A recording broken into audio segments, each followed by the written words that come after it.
विवाह के विनोद में आज फिर आपका स्वागत है। मैं एस.एन. विनोद आज चर्चा करूंगा उस खबर की जिसे लेकर पूरे देश में एक राजनीतिक बवाल छिड़ा हुआ है, विशेषकर भारतीय जनता पार्टी और आम आदमी पार्टी के बीच में। जी, खबर वही है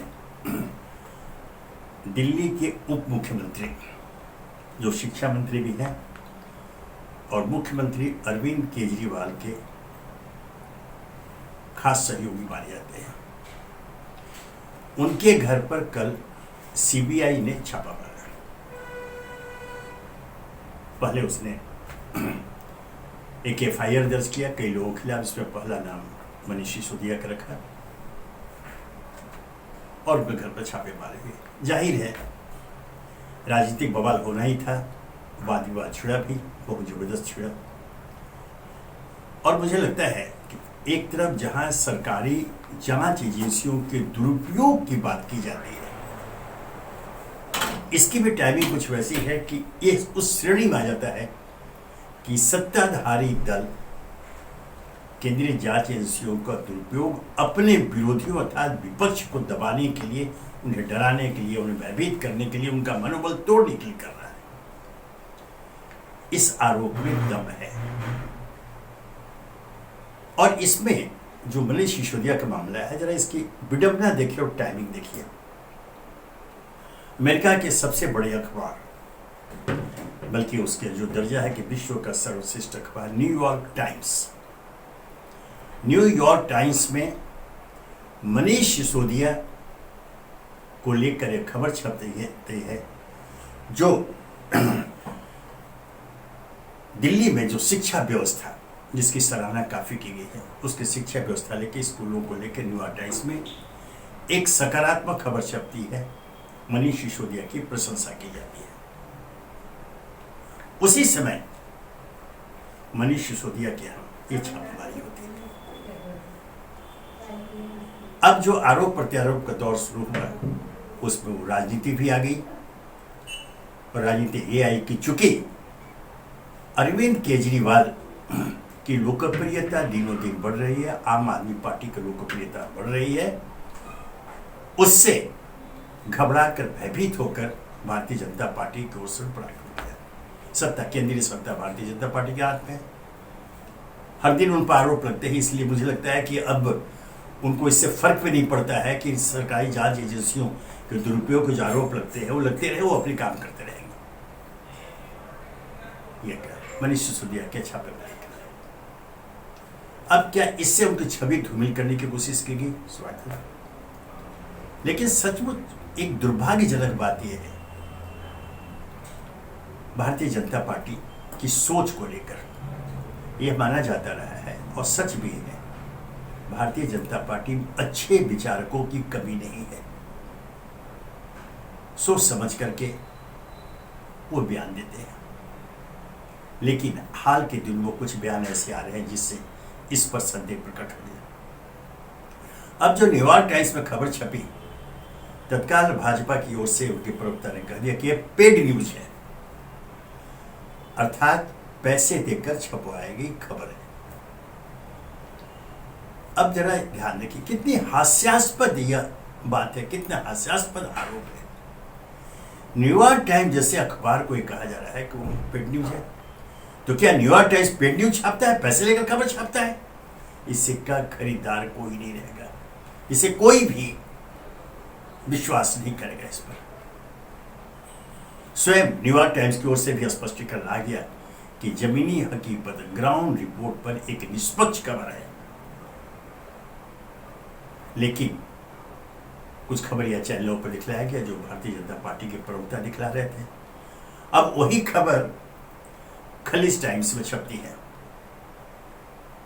अब वो बार बार अखबार दिखा के देखिए, शब्द सब वही, फोटो वही, इतने ही फोटो की संख्या, शीर्षक, कॉमा, फ्लिस्ट सब वही है, बिल्कुल वही रहेगा। मैं जो अभी मैंने कहा कि उनके सोच पर कभी कभी अब इन दिनों अफसोस होता है। वो जो खलीज टाइम्स की खबर है उसमें नीचे में दिया हुआ है सौजन्य कटसी न्यूयॉर्क टाइम्स। सभी अखबार करते हैं, अगर दूसरे अखबार से खबर लेते हैं तो उसमें लगा देते हैं कटसी या सौजन्य, और हूबहू कॉमा फुल स्टॉप वही छपेगा। इसमें कौन सी नई बात हो गई? को अखबार को टेलीविजन पर दिखला बताए, देखिए एक बिल्कुल शब्द स वही खबर है, सारे फोटो वही है जो वहां छपे हैं और एक खालिस टाइम से छापा। वो तो कह रहा है कि हमने उसे लेकर छापा है, लेकिन इस तरह से जब राजनीतिक आक्रमण झूठ के सहारे आप करते हैं तो आप स्वयं हास्य के पात्र बन जाते हैं। मनीष सिसोदिया के साथ कुछ इसी तरह का जो किया जा रहा है यह बिल्कुल ही नहीं होना चाहिए था। इससे भारत की छवि खराब होती है। इस खबर को छपने के बाद भारत सरकार को या अन्य दलों को भी खुशी होनी चाहिए थी कि उनके देश के एक राज्य को एक शिक्षा मॉडल के रूप में विदेश में प्रशंसा किया जा रहा है। और विदेश में कौन? अमेरिका में न्यूयॉर्क टाइम्स के माध्यम से, अर्थात पूरे विश्व में इसकी प्रशंसा हो रही है। इस पर तो प्रसन्न होना चाहिए था, खुश होना चाहिए था। लेकिन अब जो है, जो कुंठा की जो भावना होती है, और भारतीय जनता पार्टी के साथ परेशानी है कि उन्होंने जिस तरह से प्रधानमंत्री मोदी को सामने रख करके अपनी हर बात का प्रचार किया, मुख्य प्रचारक के रूप में एक चेहरा उनके पास नरेंद्र मोदी। अब उन्हें शायद यह बर्दाश्त नहीं कि चूंकि उनका जो दावा है कि विश्व के सबसे बड़े नेता, विश्व के सबसे बड़े लोकप्रिय नेता नरेंद्र मोदी है, तो फिर उनकी जगह न्यूयॉर्क टाइम्स में एक छोटे से राज्य दिल्ली के एक शिक्षा मंत्री की खबर प्रशंसा करते हुए उनकी शिक्षा नीति खबर कैसे छपी? शायद इस कुंठाग्रस्त मानसिकता के कारण भारतीय जनता पार्टी की ओर से इसकी आलोचना की जा रही है, इस पर प्रहार किया जा रहा है। ऐसा नहीं होना चाहिए। दिल्ली देश की राजधानी है, ये ठीक है, ये वहां पर केंद्र में तो भारतीय जनता पार्टी की सरकार, लेकिन दिल्ली राज्य में उनके एक विरोधी आम आदमी पार्टी की सरकार। यह बेचैनी का मुद्दा हो सकता है। इस पर भारतीय जनता पार्टी के नेता चिंतन मनन करते होंगे कि जिस देश पर हमारा राज है, हमारा शासन है, उसकी राजधानी में दूसरे पार्टी का शासन। इसलिए दिल्ली सरकार अर्थात आम आदमी पार्टी सरकार को बार बार निशाने पर लिया जाता है। मनीष सिसोदिया के यहाँ ये जो छापेमारी हुई सीबीआई की, और अब खबर आ रही है कि शायद ईडी छापेमारी करेगी, ये कोई नई बात नहीं है, पहले भी छापेमारी हो चुकी है। स्वयं मुख्यमंत्री अरविंद केजरीवाल के घर दफ्तर पर छापेमारी हो चुकी है, उनके अधिकारियों के यहाँ छापेमारी हो चुकी है। यह उन्हें अस्थिर करने का एक राजनीतिक प्रयास है। दुखद कि इसमें सरकारी जांच एजेंसियों की सहायता ली जाती है। पहले भी सरकारों ने ऐसा किया है, लेकिन इतनी बड़ी संख्या में और खुल करके बिल्कुल नग्न होकर सरकारी जांच एजेंसियों का जिस तरह से इस्तेमाल अपने राजनीतिक हित के लिए, अपने राजनीतिक विरोधियों को दबाने के लिए, उन्हें भयभीत करने के लिए, उनका मनोबल तोड़ने के लिए किया जा रहा है, ऐसा पहले नहीं हुआ था। इसकी शुरुआत इधर हुई है। इसलिए भारतीय जनता पार्टी के प्रशंसक भी इस मुद्दे पर अंदर से दुखी है। ऐसा नहीं होना चाहिए। अगर दिल्ली की अरविंद केजरीवाल की सरकार और उनके शिक्षा मंत्री मनीष सिसोदिया कुछ अच्छा काम, कुछ अच्छा क्या, कुछ इस तरह का अच्छा काम कर रहे हैं कि विश्व में उसकी सराहना हो रही है, तो उसके लिए प्रशंसा के शब्द आने चाहिए, आलोचना के नहीं। जैसे मैंने कहा कि ये जो सरकारी जांच एजेंसियों के दुरुपयोग की बात आती है, इसकी आलोचना होगी। भारतीय राष्ट्रीय कांग्रेस की ओर से भी बयान आ गया कि सरकारी जांच एजेंसियों का राजनीतिक दुरुपयोग किया जा रहा है। यह अगर बात देश की जनता के दिलो दिमाग में बैठ गई तो इसका खामियाजा भारतीय जनता पार्टी को उठाना पड़ेगा। इस बात को ध्यान रखिए। नरेंद्र मोदी को जिस रूप में पेश किया गया या जिस तरह से उनकी एक छवि बनाई गई है, उनके प्रशंसकों की एक बड़ी फौज तैयार होगी है पूरे देश में।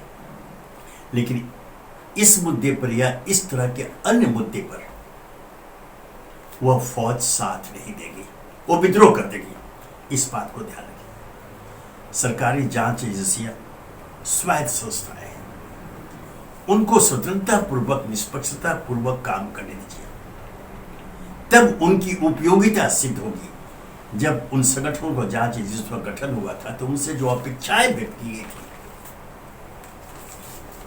वो अपेक्षाएं पूरी तभी होंगी जब वे निष्पक्षता पूर्वक स्वतंत्रता पूर्वक अपना काम करेंगे। अगर राजनीतिक हस्तक्षेप होगा सत्ता पक्ष की ओर से तो जाहिर है कि उनकी जांच प्रतिकूल रूप से प्रभावित होगी। और यह जो संदेश देश में जा रहा है कि जांच एजेंसियों का दुरुपयोग किया जा रहा है, जैसे कांग्रेस पार्टी की ओर से आ गया, अन्य विपक्षी दलों से आ गया, और ये देखा गया है कि जब जब इस तरह से होते हैं, जो छापेमारी होती है, कार्रवाई होती है, तो गैर भाजपा शासित राज्यों में, पश्चिम बंगाल का मामला सामने, और वहां भी कोशिश की गई, ममता बनर्जी वहां मुख्यमंत्री हैं, जो हर दिन चुनौती देती रहती है भारतीय जनता पार्टी नरेंद्र मोदी को। और अब दिल्ली में, अन्य राज्यों में भी ऐसा हुआ है। दिल्ली में चूंकि ये कहा जाता है कि आने वाले दिनों, बल्कि अगला जो चुनाव होगा वो मोदी बनाम केजरीवाल होगा। ध्यान रखें, यह बात बहुत सकारात्मक रूप में प्रचारित हुई है कि अगला चुनाव मोदी बनाम केजरीवाल होने जा रहा है। उसका कारण यह है, केजरीवाल जिस प्रकार से अब राष्ट्रीय मुद्दों पर बहस कर रहे हैं, उन पर जो अपने विचार व्यक्त किए जा रहे हैं, उससे जो राजनीतिक विश्लेषक है, जो राजनीतिक समीक्षक है, वे चकित है।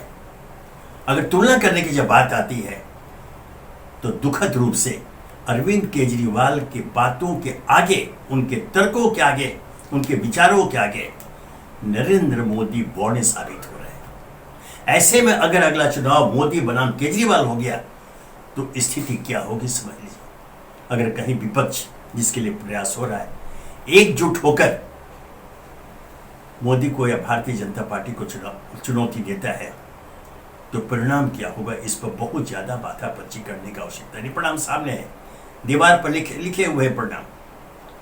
इसलिए विपक्ष को पुनः मात देने के लिए सत्ता पक्ष अर्थात भारतीय जनता पार्टी को अपनी जो छवि जो निर्माण हुई है नरेंद्र मोदी के चेहरे को सामने रखकर उसमें और वृद्धि करनी चाहिए, न कि उसे दागदार बनाना चाहिए। ऐसा न करें।